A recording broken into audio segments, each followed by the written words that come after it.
একটি পতিতালয়ের মধ্যে হুট করে ঢুকে যায় একজন হুজুর। আলহামদুলিল্লাহ, চলে যাও। মাশাআল্লাহ মাশাআল্লাহ, হুজুরের দীর্ঘশ্বাস আর হুজুরের আফসোস দেখে আজকে আমরা লজ্জিত। ভাই এখানে আইফোন 16, 3-4 দিন আপনি কত টাকা ইনকাম করতে পারেন? এখানে 3 দিনে 26,000। মূলত ফার্স্ট আসছি তো। তবে এটাই কিন্তু লাস্ট না, হুজুর আরো আসবে। যদি আমার মতো একজন আসে, টুপি পাঞ্জাবি আর সুন্নতি লেবাস ধারণ করে। আলহামদুলিল্লাহ, আলহামদুলিল্লাহ আলহামদুলিল্লাহ আলহামদুলিল্লাহ। আল্লাহ আল্লাহ আল্লাহ। একটা ছেলে আসলো, সে কাজ করলো, সে যে টাকা দিছে সেখান থেকে তারা 300 কেটে নেবে। এটা বলার পরে হুজুর একটি দীর্ঘ শ্বাস ছাড়লো, তারপর প্রশ্ন করলো, এক একটি ছেলে কত টাকা করে দেয় আপনার ধারণা? কত করে এক একটা ছেলে কত করে টাকা দেয় আইডিয়া? মানে যেই লোকটা বলছে 500 টাকা করে আমাকে দিয়ে তারপর পায়, সেই লোকের কাছে আবার জিজ্ঞেস করতেছে আপায় 500 করে দেয়। আফসোস হুজুরের অতীতের কোনো ভিডিও ভাইরাল নাই। এই ভিডিওটি ভাইরাল হওয়ার পরে যত টাকা পাইছে সেটা দিয়ে পরবর্তীতে 500 টাকা মিল করে আপনার কাছে আবার আসবে। মেয়েটিকে প্রশ্ন করা হলো 3-4 দিনের মধ্যে আপনি কত টাকা ইনকাম করেন? তখন বলল 25-26। তখন হুজুর মানে মনে করছে 25-2600, পরে দেখলো 25-26 হাজার। 3-4 দিনে মনে করেন 25-26। এরপর হুজুর আর কোনো চিন্তা ভাবনা না করে আশেপাশে রুম খোঁজা শুরু করলো। ভিতরে ওয়াশরুম আছে না? হ্যাঁ হ্যাঁ, ওয়াশরুমই আছে, ওয়াশরুমের মধ্যেই হুজুর থাকবে এবং ওইখানেই তার কাজ চালাবে। প্রতিটা রুমের ভিতরে ওয়াশরুম থাকে। প্রত্যেক রুমের মধ্যে ওয়াশরুম আছে। দরকার হলে প্রত্যেক রুমে যে কাস্টমাররা ঢুকবে সেখানে হুজুরও গিয়ে বলবে আসেন আর আমারে কিছু টাকা দেন। সবখানে আসলেই যে এরকমের কিছু পাওয়া যাবে এমনটা নয় ভাই এখানে আইফোন 16, 25-26 হাজার। এখানে 3 দিনে 26,000। মূলত ফার্স্ট আসছি তো। তবে এটাই কিন্তু লাস্ট না, হুজুর আরো আসবে। হয়তো খেলা দেখবে, না হলে নিজে খেলবে, না হলে খেলা দেখাবে। আমরা জনগণ তিনটা দেখতেই রাজি। ওই আসেনি আশেপাশে কাজী। মানে হোটেলের ভিতরে কি থাকে? একটা বালিশ থেকে একটা খাট থাকে। আর সেইখানে যে আপনিও থাকেন সেটা আমরা জানতাম না। এখন থেকে গেলে সেই প্রস্তুতি নিয়ে যাব। জানতাম না, এসে দেখলাম এই অবস্থা। বালিশ কয়টা? একটা বালিশ। আল্লাহ আল্লাহ আল্লাহ, হুজুরের মানে চেহারাটা দেখলেই আমার যেন কেমন লাগতেছে ভাই, লজ্জা লাগতেছে। মূলত ফার্স্ট আসছি তো। হুজুরের যদিও এটা প্রথম আসা, তবে হুজুর কিন্তু জানে কোথাও কোথাও এরকম কিছু পাওয়া যায়, কোথাও আবার যায় না। যেখানে যায় সেখানে তো যাওয়া, আর যেখানে না যায় সেখানে নিজেই পেতে যায়।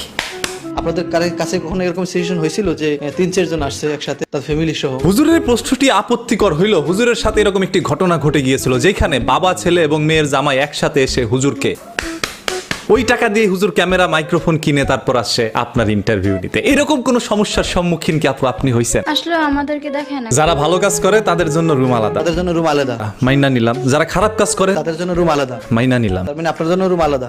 আসলে হুজুর এখানে কনফিউশনের মধ্যে আসলো, তো এখন একটু কনফার্ম হয়ে নিল। ভালো রুমে ঢুকে গেলে তো জুতার বাড়ি খাবে, খারাপ রুমে ঢুকলে আপনাদেরকে পাবে। সেও জান্নাত চায়। কথা কিন্তু সত্য, আসলে সেও কিন্তু জান্নাত চায়। আর সেই জান্নাতে যাওয়ার জন্য হুজুরকে বিনা খরচে বিনা টাকায় একবার দিয়ে দেন না, হুজুরও এটাই চায়।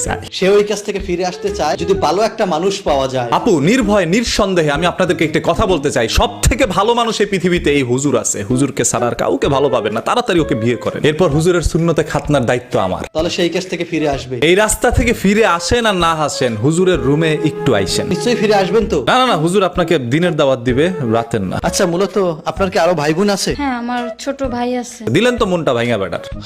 না হলে আপনার যদি একটা বোন থাকতো তাহলে তারও ইন্টারভিউ নিত। 25-26 হাজার টাকা ছাড়া চেষ্টা করতে একটু সময়ও কাটাইতে। আমরা কি ভিডিওটা সোশ্যাল মিডিয়ায় দিতে পারি? হ্যাঁ হ্যাঁ হুজুর দিয়ে দেন দিয়ে দেন। এটা যদি সোশ্যাল মিডিয়ায় না দেন তাহলে মানুষ জানবে কিভাবে যে হোটেলের মধ্যে এগুলো পাওয়া যায়? এগুলো প্রমোশন করছেন ভালো, কত টাকা নিছেন ওটা পরে আমার ইনবক্সে জানাই দেন, সমস্যা নাই।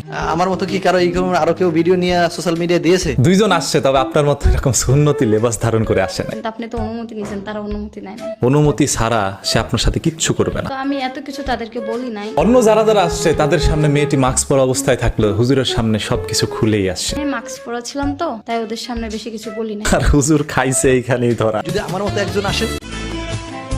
আসলে দেখেন, আমার জীবনে সর্বপ্রথম এরকম একটি ভিডিও আমি মেক করেছি, যে ভিডিওটির মধ্যে আমি এরকম কিছু অঙ্গভঙ্গি করেছি শুধুমাত্র এই হুজুরের ভিডিওটি দেখার পরে। যদি পারতাম তাহলে মন খুলে এই হুজুরকে আমি গালি দিতাম, কারণ এরকম একজন মানুষ কিভাবে পতিতালয়ের মধ্যে ঢুকে সেরকম একটি ভিডিও ধারণ করে, যে ভিডিওটি আবার সোশ্যাল মিডিয়ার মধ্যে আপলোড করে তাদেরকে প্রমোশন করা। যে ভিডিওটির মধ্যে ইসলামের কোনো ধরনের মেসেজ ছিল না, শুধু ছিল কিছু নষ্টামি। আবার ইভেন এটাও বলেছে তিনি, যদি আমার মতো কি একজন আপনার কাছে আসে তাহলে কি করবেন? যদি আমার মতো একজন আসে। একবার চিন্তা করে দেখেছেন, তার মতো হুজুরের লেবাস ধারণ করে কি ওই মেয়েটির কাছে কেউ যায়? প্রশ্ন থেকে যায় সাধারণ অডিয়েন্সের মনে, তাহলে কি আসলে হুজুররা এই সকল জায়গায় যায় এবং তার সামনে একটা বেপর্দাশীল নারীকে দাঁড় করিয়ে তারপর তার ইন্টারভিউ নেয়? এই যে হুজুরদের প্রতি যে সন্দেহটা ক্রিয়েট করে দিয়েছেন আপনি, এটার দায়ভার নিবে কে? খুবই আফসোস লাগে মাঝে মাঝে। মানুষ এখন ভাইরাল হওয়ার নেশায়, মানুষ এখন টাকার নেশায় কিনা করতে পারে। এই ভিডিওটির মধ্যে আপনারা যে মেয়েটিকে দেখতে পাচ্ছেন, ও পতিতালয়ের মধ্যে কাজ না করলেও ও কিন্তু মিডিয়ার মধ্যে কাজ করছে। আর মিডিয়ার মধ্যে পতিতালয়ের একজন পতিতাকে যেভাবে ব্যবহার করা না হয় তার চেয়ে বেশি ব্যবহার করা হচ্ছে এইখানে। মেয়েদেরকে ভাড়া করে এনে নাটক সাজিয়ে তারপর নিজের স্বার্থ হাসিল করে নিয়ে একজন মেয়েকে বিপদে ফেলে দেয়। আজকে এই দেশের হাজার হাজার লক্ষ লক্ষ মানুষ জানবে ওই মেয়েটি একজন পতিতা। এবং পরবর্তী ভিডিওতে তিনি এটাও দেখিয়েছে একজন হুজুরকে ধরে এনে তারপর তার সাথে বিয়ে দিয়ে দিয়েছে, এবং সেটাও একটি নাটক। আসলে মেয়েটির এখনো বিয়ে হয়নি বা